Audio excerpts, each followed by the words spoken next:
Here's how you can transfer Word document from laptop to your Android phone. Let me show you some options that we have available. If this is your first time in here on Foxtecc, make sure you subscribe so you don't miss videos like this one.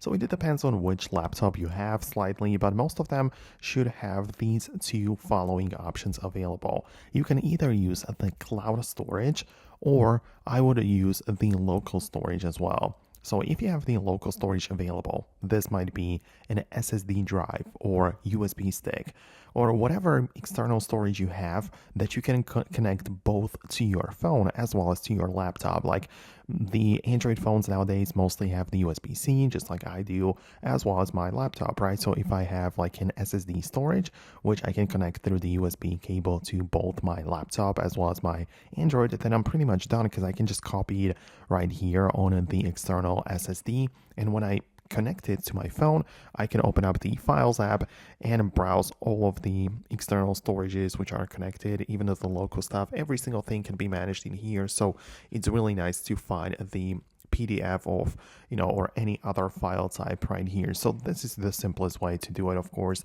in my opinion.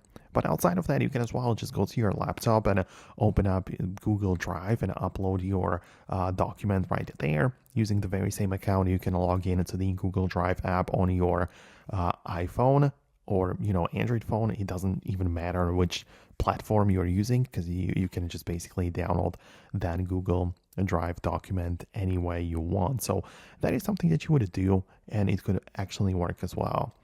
When it comes to the PDFs, Word documents, or these kind of like smaller file types, you could as well technically send it to yourself as an attachment over email. Because if you do it, it's going to be basically stored in the mail application. So on the laptop, you can as well open up your Gmail and send this email with this attachment to yourself, and it's going to be part of the email app on the Android. So this is technically the third option as well. So I hope it makes sense.